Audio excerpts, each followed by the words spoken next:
আল্লাহ বলছে দুনিয়া লুবি, পাপী, নাফরমান, ও পেল অতৃপ্ত, ও না পেল অতৃপ্ত।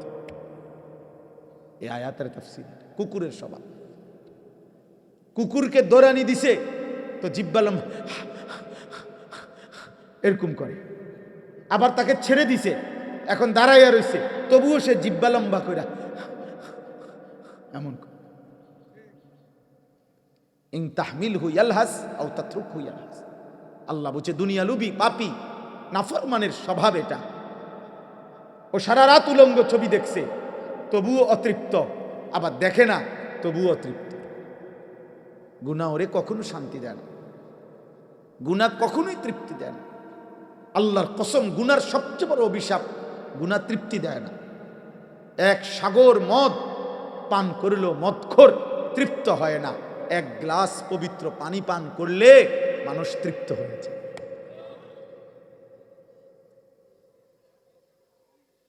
10 লাখ নারীও যদি কোনো যুবক, 10,000 নারীও উলঙ্গ দেখে তবুও তার তৃপ্তি হয় না, ও আরো দেখে, আরো দেখে, আরো দেখে, আরো দেখে। একজন ইমানদার মাত্র একজন স্ত্রী নিয়ে 70 বছর তৃপ্ত জীবন, পবিত্র জীবন পালন করে। পবিত্র স্ত্রী হালাল একজনেই সাইরা যায়, আর হারাম নারী সারা পৃথিবীর সবগুলার উলঙ্গ করে দেখলেও তৃপ্তি হয়। নাহলে আপনি না সকালে বেডি দেখলেন অনেকগুলা, অন বিকালে দেখেন কেন? আপনি না রাত্রে দেখলেন অনেক নারী, এখন দিনে আবার দেখেন কেন? হ্যাঁ, গুনাহ তৃপ্তি দেয় না, গুনাহ তৃপ্তি দেয় না আব্বা। অনেক নওজোয়ান তোমরা মাশাআল্লাহ, বাকি চেহারা দেখলে বোঝা যায় সারা দিনে এক ওয়াক্ত নামাজ পড়ো না, অগণিত চেহারা, নাফরমানের চেহারা, পাপীর চেহারা চিনা যায় বাপ, বেনামাজির চেহারা চিনা যায়। বেনামাজির চেহারায় কোনো দয়া মায়া থাকে না, বেনামাজির চেহারায় কোনো রসকস থাকে না, বেনামাজির চেহারা খোদার কসম। হযরত আব্দুল্লাহ ইবনে আব্বাস রাদিয়াল্লাহু তাআলা আনহুমা বলছেন, নবীর বিখ্যাত সাহাবী, বলছে গুনার প্রথম শাস্তি কি? তিনি বলছেন গুনাহের প্রথম শাস্তি সাওয়াদুন ফিল ওয়াজহ, চেহারা কালো করে দেয়। প্রত্যেক গুনার পাপের প্রথম শাস্তি এটা, সাওয়াদুন ফিল ওয়াজহ। গুনার প্রথম শাস্তি হলো চেহারা কালো। যুলমাতুন ফিল কলব, দ্বিতীয় শাস্তি অন্তর অন্ধকার হয়ে যায়। তৃতীয় শাস্তি ওয়াহানুন ফিল বাদান, শরীর দুর্বল হয়ে যায়। চতুর্থ শাস্তি দাইকুন ফির রিজক, রিজিক কমে যায়। পঞ্চম শাস্তি বুগদাতুন ফি কুলুবিল খালক, মানুষের অন্তরে ঘৃণা তৈরি করে। এজন্য আমি প্রত্যেক দিন বলি, কোন পাপীকে পৃথিবীর মানুষ মানুষ নামে ডাকে না, পাপের নামে ডাকে। যেমন আবার কই কথাটা, পাপীকে মানুষ মানুষ নামে ডাকে না, পাপের নামে ডাকে। সহজ বাংলা হইল, কোন সুদখোরকে মানুষ আর মানুষ নামে ডাকে না, সামনে না পারিল পিছনে হইল কয় সুদখোর।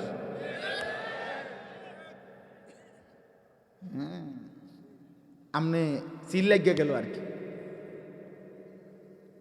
কোন জুয়ারিকে মানুষ আর মানুষ নামে ডাকে না, জুয়ারি নামে ডাকে, জুয়ারি, জুয়াখোর। কোন নেশাখোরকে মানুষ আর মানুষ নামে ডাকে না, মানুষ তাকে মদখোর কয়। নেশাখোর, গাঁজাখোর, পুট্টাখোর, বাবাখোর, ডালখোর, ইয়াবাখোর, হারামখোর, পাপের নামে ডাকে, পাপের নামে। লম্পট, জিনাকার, ব্যভিচারী 100 বছর পরে হলেও ওর নাতি পর্যন্ত এই পাপের কথা শুনতে হয়। মানুষ বলে সর বেড়া, কথা সাবধানে ঘর, তোর চিনি, তোর দাদা সুদখোরা ছিল, যা না আইস তো লম্বা কথা কইতি বেটা, চিনি না বেটা তোরে, বেটা গপ মারতে আইস, বুঝেন না? 100 বছর পরে হলেও, 500 বছর পরে হলেও তুমি তোমার প্রজন্মকে কলঙ্কিত করে গেল। তুমি তোমার জেনারেশনকে কলঙ্কিত করে গেলা। তোমার এই পাপের প্রায়শ্চিত্ত দেবে হতে পারে 70 বছর পরে তোমার নাতি। 60টা জেনারেশন কমপক্ষে, আল্লাহ রসুল বলছে 7 পুরুষ কমপক্ষে একটা একটা গুনার শাস্তি ভোগ করতে হবে। হ্যাঁ, আল্লাহর কথা কম হোক বেশি হোক, দুইটা জিনিস লক্ষণীয়। একটা হলো মনোযোগ দিয়ে শোনা আল্লাহর আদেশ, ফাস্তামিউ লাহু ওয়া আনসিতু। আল্লাহ বলছে যখন কোরআন পড়া হয়, আমার কথা বলা হয়, মনোযোগ দিয়ে শোনো এবং চুপ থাকো। এটা আল্লাহর আদেশ। আল্লাহ বলছেন যদি মনোযোগ দাও, চুপ থাকো, তো আমি আল্লাহ ওয়াদা দিলাম লাআল্লাকুম তুরহামুন, অবশ্যই তোমাদের উপরে রহমত বর্ষিত হবে। কি শর্তে? 2 শর্তে।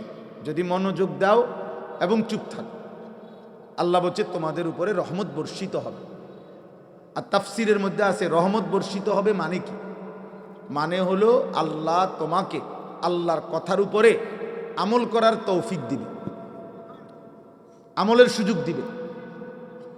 এমনি কম বেশি কোরআন সুন্নাহর কথা, ইসলামী কথা আমরা সবাই জানি, বলতে কইলে কেউই কোনো কম কইত না, এগুলো সবাই বলতে পারে। সাদওয়ানের মধ্যে অনেক কথা হয়, কথা সবাই জানে কম বেশি, কিন্তু সেটা আমলে পরিণত হওয়া, সেটা হলো প্রকৃত সার্থকতা। মনে করেন আজকে 10 বছর ধরে যে কোনোদিন 5 ওয়াক্ত নামাজ পড়ে নাই, এমন নাফরমানকেও যদি জিজ্ঞেস করেন, ও বলবে, তারে যদি বলেন যে বাবা বলেন, ভাই বলেন নামাজ কয় ওয়াক্ত, সেও বলবে 5 ওয়াক্ত। তাহলে এতটুকু কথা সেও জানে, কিন্তু এই জানাটা তো যথেষ্ট হলো না, আমলের তৌফিক হলো না, সার্থকতা কোথায়? আজকে 30 বছর ধরে যেই লোক সুদ খায়, এমন কোনো মুসলমান সুদখোর, এমন হারামখোরকেও যদি জিজ্ঞেস করেন যে আপনি বলেন তো সুদ খাওয়া কি, তো ওই মিয়া কি বলবে? মুস্তাহাব। কি বলবে? তো তাহলে এতটুকু কথা তো সেও জানে। কিন্তু আমলের তৌফিক যদি না হয়, মানার তৌফিক যদি না হয়, তো এই জানার সার্থকতা কি? এই জন্য দোস্ত এটা জরুরি বিষয়। এই ছেলে, এই বসো, মোবাইল এটা বন্ধ করো বেটা।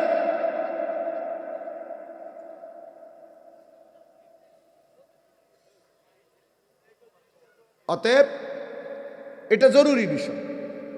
আল্লাহর কথা যদি আমলের তৌফিক না হয়, ফায়দা নাই, কোনো ফায়দা নাই। এই জন্য আল্লাহ ওয়াদা দিছে 2 শর্তে আমি আমলের তৌফিক দেব। কয় শর্তে? 1 মনোযোগ দিয়ে শোনো, 2 চুপ থাকো। তুমি 2টা পূরণ করে দাও আমাকে, আমি আল্লাহ তোমার উপরে রহমত করব, মানে তোমাকে আমলের তৌফিক দিয়ে দেবো। এটা গুরুত্বপূর্ণ। কেন আমলের তৌফিক হয়? মনোযোগ দিয়ে শুনেন। ওই বুড়া মিয়া দেখবেন মসজিদে জুমার নামাজের বয়ান হয়, ইমাম সাহেব বয়ান করে, উনি গাঁর ফালাইয়া এরকম করে, মানে জুরায়। আপনি এই 200 বছর পরেও দেখবেন উনি বিড়ি খায়, ওনার বয়স হয়ে গেছে 90, উনি এখনো গালিগালাজ করে। কেন? কোনোদিনও আল্লাহর কথা মনোযোগ দিয়েই শোনেন, যার কারণে হায়াত চলে গেছে লম্বা, কিন্তু আমলের তৌফিক হয়। গুনাহ ছাড়ার মতো হিম্মত আসে না। গুনাহ ছেড়ে দেওয়া এমনি কইলে হয় না। এটা কোনো তাবিজ না, আমি আপনার ফু দিয়ে দিলাম আর আপনি জোনায়েদ বাগদাদি হয়ে গেলেন। জোনায়েদ বাগদাদি নিজে কোনো ফু দিয়ে হয়েছেন, আপনি কেমন হইবেন? বোঝেন নাই কথা? আমি একটা পানি ভরে দিলাম আর আপনি আব্দুল কাদের জিলানি হয়ে যাবেন। আব্দুল কাদের জিলানি নিজেও তো পানি ভরা দিয়ে হয়েছেন, তা আপনি হইবেন কেমন? লাগাম, লাগাতার মেহনত, গুনাহ ছেড়ে দেওয়ার জন্য যুদ্ধ, আল্লাহর ইবাদতে অভ্যস্ত থাকার জন্য নিয়ম মাফিক মেহনত, এটা জরুরি। এটা জরুরি বা। আর এটার জন্য আল্লাহর কাছ থেকে তৌফিক না হলে, আল্লাহর পক্ষ থেকে দয়া মায়া না হলে, আল্লাহর রহমত না হইলে, কশ্চিন কালেও কারো নিজের যোগ্যতায় কেউ নিজেকে পবিত্র করা, গুনাহমুক্ত করা সম্ভব। কোরআনুল কারীমের মধ্যে এই কথা আল্লাহ স্পষ্ট বলছেন। সূরা নূর 18 নম্বর পারায় এই কথা আছে। আল্লাহ তাআলা বলেন, ওয়ালাউলা ফাদলুল্লাহি আলাইকুম ওয়া রাহমাতুহু মা যাকা মিনকুম মিন আহাদিন আবাদা। আল্লাহ নিজে বলছে, শোনো, আল্লাহর অনুগ্রহ, আল্লাহর রহমত যদি তোমাদের উপরে না হয় তাহলে কখনোই আবাদান, কখনোই তোমাদের কেহ নিজেই নিজেকে পবিত্র করতে পারবে না। এটা আল্লাহর ওয়াদা। বান্দা তুমি একা পারবা না, আমি ভালো হয়ে চলবো না, পারতা না। মালিকের রহমত লাগবে, আল্লাহর দয়া লাগবে, আল্লাহর দয়া লাগবে। একটা সেজদা করতে আল্লাহর তৌফিক লাগবে, একবার আলহামদুলিল্লাহ বলার জন্য, সুবহানাল্লাহ আল্লাহর নাম একবার বলার জন্য এই জবান আল্লাহ যদি না খোলে, বলবেন কেমনে? কেমনে বলবেন? তাহলে আল্লাহর দেওয়া তৌফিক, আল্লাহর দেওয়া রহমত। এই জন্য হাদিসের মধ্যে আছে, নবীজি সাল্লাল্লাহু আলাইহি সাল্লাম, ছেলে বাবা মোবাইলে ছবি তুলো না, আব্বা তুমি এমনি শোনো বাপ, আর নয়তো তুমি বাইরে অটো সিএনজি আছে ওগুলা ছবি উঠাও। তুমি এটা দায়িত্ব নাও যে রামচন্দ্রপুর ইউনিয়নে মোট কতগুলো সিএনজি আছে, অটো আছে, ছবি উঠাইয়া একটা হিসাব জানাও। দেশবাসী উপকৃত হবে যে আমাদের জানা মতেই এত ইউনিয়নে এতটি অটো আছে। তোমরা অসংখ্য ছেলে কোনোভাবেই বুঝতেছো না বাবা, তোমরা কি করছো? এত পাগল, এত মাতাল, সুস্থ সবল মানুষ হয় না আব্বা। আত্ম উপলব্ধি বড় নিয়ামত। আমি কি করছি, আমি কি করছি, এই উপলব্ধি, খোদার কসম, এটা বড় নিয়ামত। এটা বুঝা। আমার দিলের মধ্যে যদি এরকম কোনো অনুভূতি না আসে, আহা আমি কি করছি, ও কোনোভাবেই সুস্থ স্বাভাবিক কোনো মানুষ না, ও কোনো মানুষ না। মনের ইচ্ছা মতো আমার যখন যা ভাল লাগে, আমার মন চাইতো দাঁড়াইয়া পেশাব করলাম, মন চাইতো বৈশা পেশাব করলাম, কিসের ঢিলা, কিসের টয়লেট পেপার, কিসের পানি, যখন যা দেখলাম তাই দেখলাম। মাকেও দেখি, নারীকেও দেখি, আপন বোনকেও দেখি, রাস্তার মহিলাও দেখি, মোবাইলের নর্তকীও দেখি। হালাল হারামের কোনো পার্থক্য নাই। মদও খায়, মধুও খায়, হালাল টাকাও নেয়, সুদের টাকাও নেয়, সালামও দেয়, গালিও দেয়। মানে হালাল হারামের কোনো পার্থক্য নাই, জায়েজ না জায়েজের কোনো পার্থক্য নাই। রাগ হবেন না ভাইয়া, বাবা, খোদার কসম, এই জীবন জানোয়ারের জীবন। যদি আরো ভয়ঙ্কর বলি তাহলে এই জীবন কুত্তার জীবন। কোরআন শরীফের আয়াত, কোরআন শরীফ সরাসরি কোরআন শরীফের আয়াত, সূরা আরাফের মধ্যে আছে। আল্লাহ বলছেন, ওয়াত্তাবা হাওয়াহু ফামাসালুহু কামাসালিল কালব। উলামায়ে কেরাম এখানে বসা আছে, আমি জিজ্ঞেস করি, আল্লাহ নিজে বলছে মনের চাহিদার অনুসরণ করে, মনে যা চায় তাই।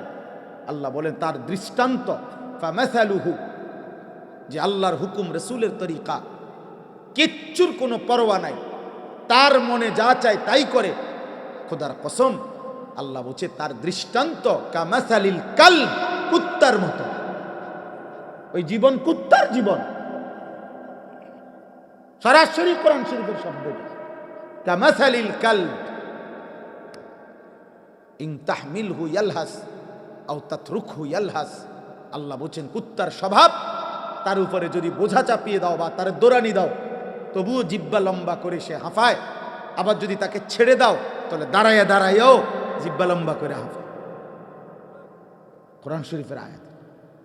আল্লাহ বলছে দুনিয়া লুবি, পাপী, নাফরমান, ও পেলেও অতৃপ্ত, ও না পেলেও অতৃপ্ত। এই আয়াতের তাফসীর। কুকুরের স্বভাব, কুকুরকে দৌড়ানি দিছে তো জিব্বা লম্বা এরকম করে, আবার তাকে ছেড়ে দিছে, এখন দাঁড়াইয়া রয়েছে, তবুও সে জিব্বা লম্বা করে এমন করে। ইন তাহমিলহু ইয়ালহাস আও তাতরুকহু ইয়ালহাস। আল্লাহ বলছে দুনিয়া লুবি, পাপী, নাফরমানের স্বভাব এটা। ও সারা রাত উলঙ্গ ছবি দেখছে তবুও অতৃপ্ত, আবার দেখে না তবুও অতৃপ্ত। গুনাহ ওরে কখনো শান্তি দেয় না। গুনাহ কখনোই তৃপ্তি দেয় না। আল্লাহর কসম, গুনার সবচেয়ে বড় অভিশাপ, গুনাহ তৃপ্তি দেয় না। এক সাগর মদ পান করলেও মদখোর তৃপ্ত হয় না, এক গ্লাস পবিত্র পানি পান করলে মানুষ তৃপ্ত হয়েছে।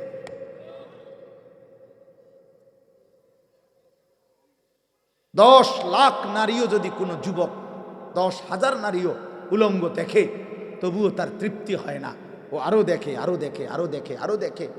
একজন ইমানদার মাত্র একজন স্ত্রী নিয়ে 70 বছর তৃপ্ত জীবন, পবিত্র জীবন পালন করে।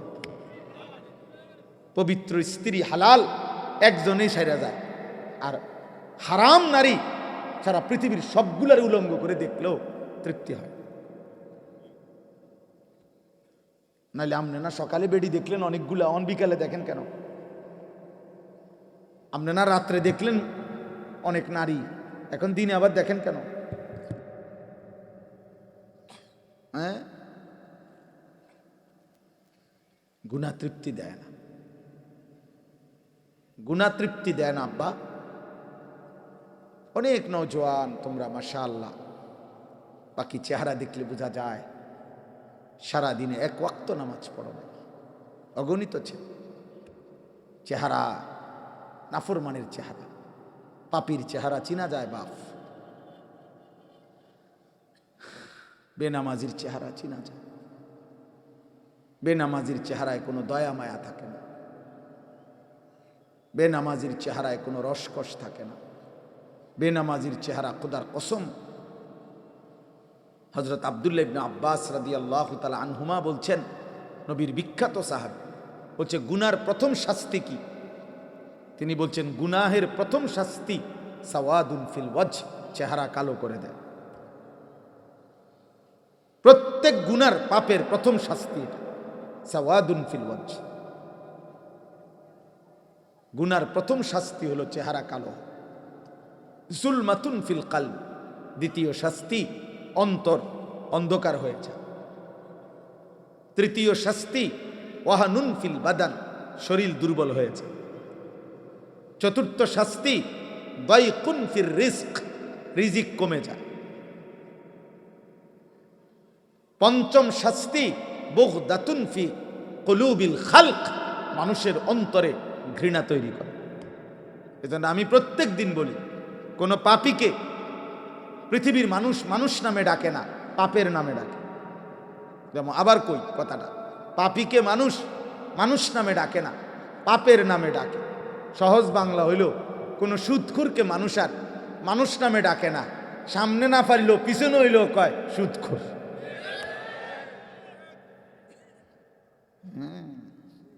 আমনে চিল লাগিয়ে গেল আর কি। কোন জুয়ারিকে মানুষ আর মানুষ নামে ডাকে না, জুয়ারি নামে ডাকে, জুয়ারি, জুয়াখোর। কোন নেশাখোরকে মানুষ আর মানুষ নামে ডাকে না, মানুষ তাকে মদখোর কয়।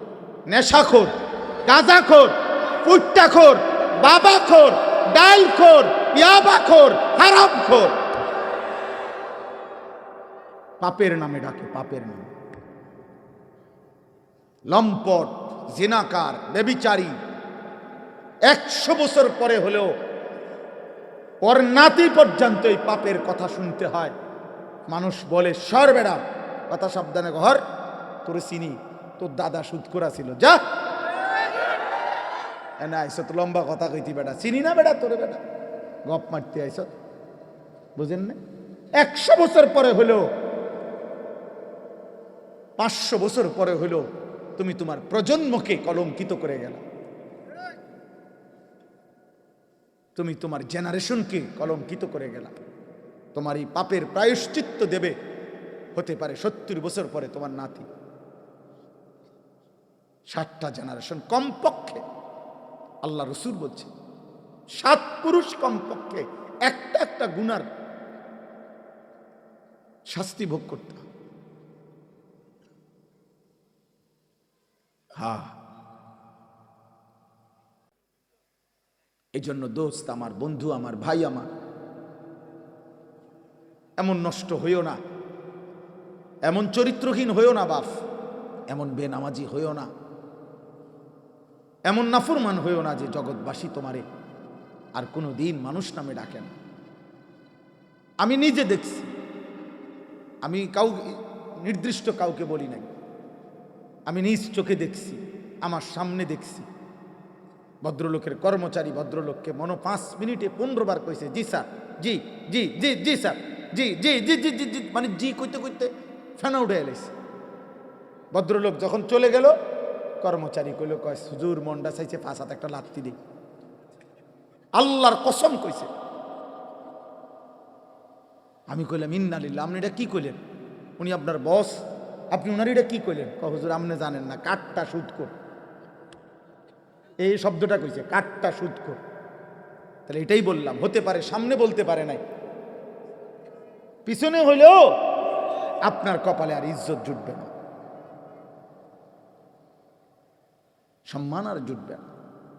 গুনাহ কাউকে সম্মান দেয় নাই রে বাপ, নাফরমানি কাউকে ইজ্জত দেয় নাই, ইজ্জত দেয় না। আল্লাহ আমাদেরকে হেফাজত করেন। এজন্য যুবক ছেলেরা, তোমরা আজকে এটা বুঝতে শেখো। একজন ছেলেই বুঝো।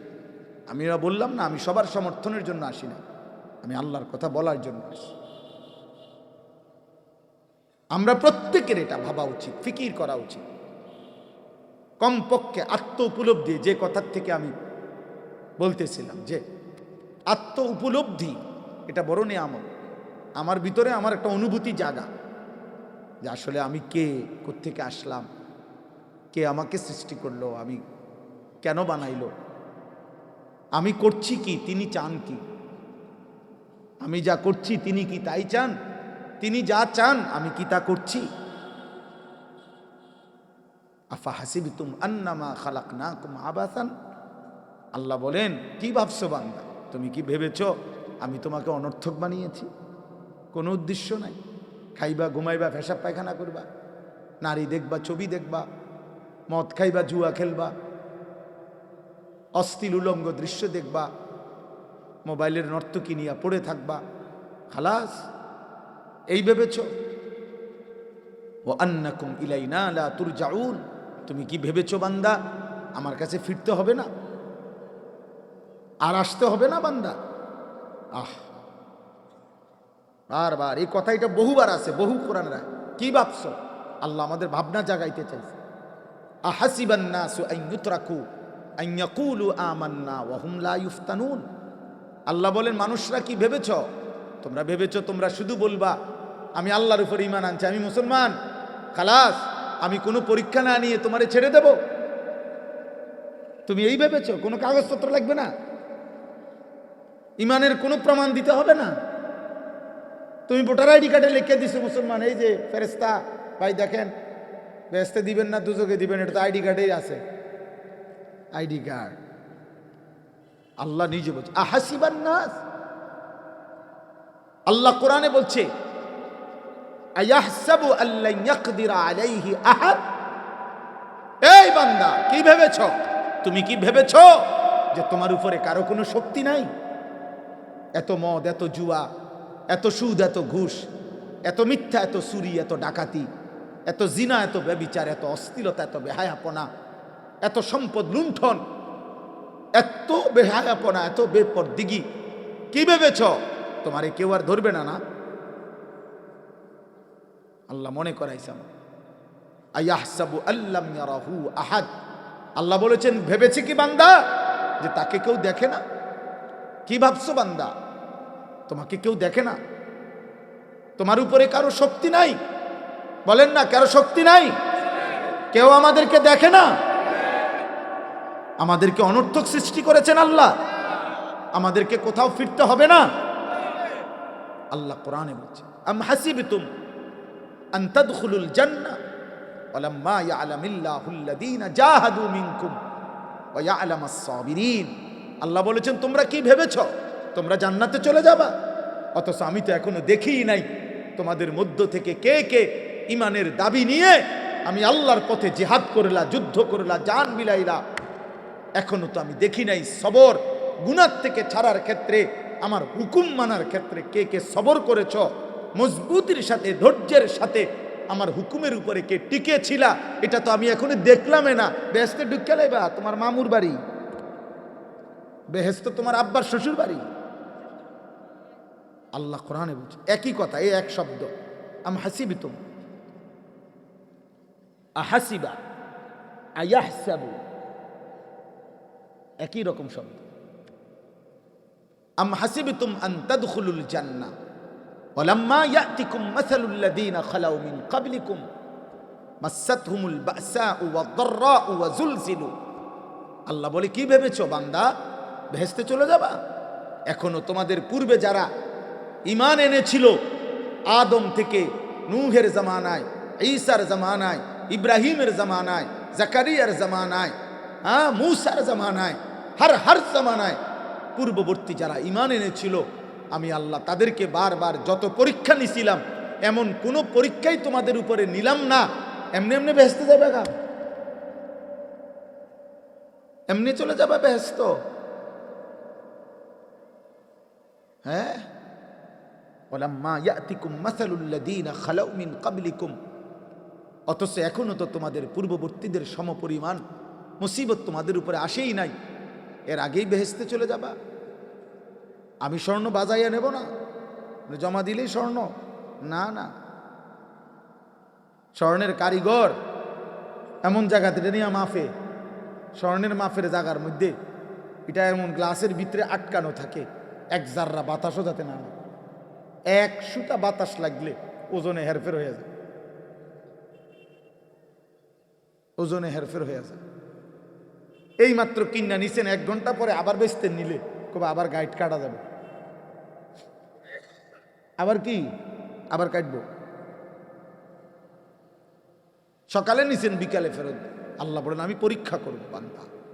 পূর্ববর্তী জামানা যারা ইমানের পরীক্ষা দিছে, এক আসিয়া, হযরতে আসিয়া, তিনি পৃথিবীবাসীর সামনে প্রমাণ করে দেখাইছে ফেরাউনের মতো নিকৃষ্ট কাফেরের ঘরে হযরতে আসিয়া ইমানদার ছিল। ভাইয়া, শুধু এই এক নারীর ঘটনা পূর্বের শুনলেই তো কলিজা কাইপা ওঠার কথা। কোরআনুল করিম যার নাম ঘটনা উল্লেখ করছে, আল্লাহ উল্লেখ করছেন, হযরতে আসিয়াকে ফেরাউন ঈমান আনার অপরাধে খোদার